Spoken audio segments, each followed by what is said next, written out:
उस्मान को कुछ नहीं कर रहा है, इधर जरा पानी है बिल्कुल कर दो, शाम हो गई।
चलो बस समझ लो।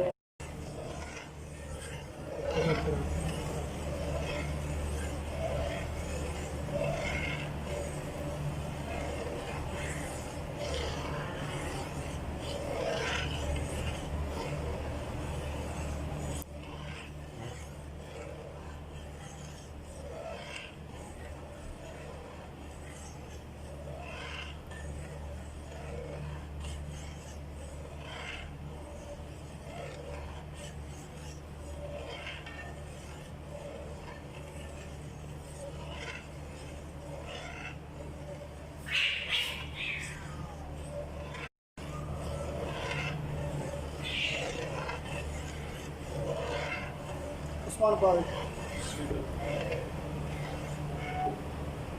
पातला साड़ में पाल जान तो बस नहीं होना आगे करो।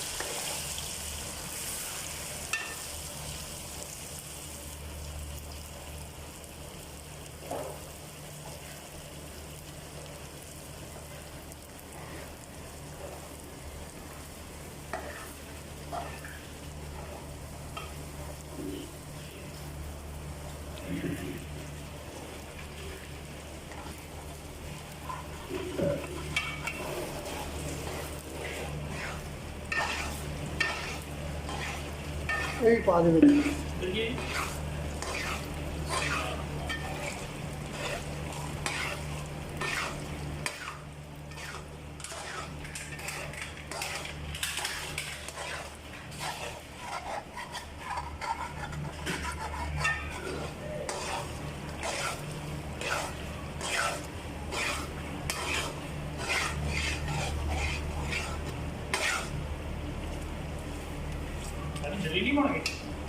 वो तो हिसाब खत्म हो गया।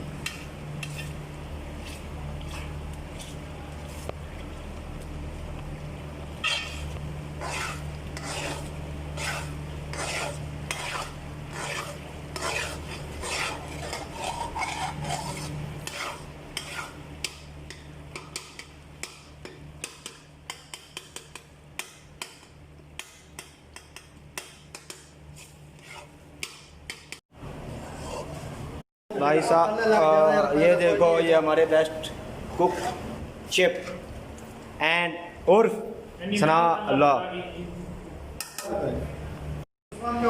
ये हमारे इधर सनाउल्लाह साहब हैं, बहुत बढ़िया कारीगर हैं। तो ये हमारे सऊदी अरब में बहुत ही बेस्ट कुक हैं, शेफ़। ये हलवा किसी ने तैयार करवाना हो तो इससे रब्ता कर सकता है भाईजान। ये देखो हलवा माशाल्लाह बहुत ज़बरदस्त तैयार करते हैं। हाँ, नंबर इसका क्या है?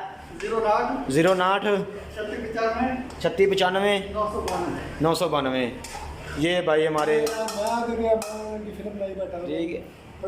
अब ये बोलते हैं कि हलवा खाओगे और याद करोगे मुझे, ठीक है ना। ये देखो माशाल्लाह क्या ही बात है भाई, उधर काम करो।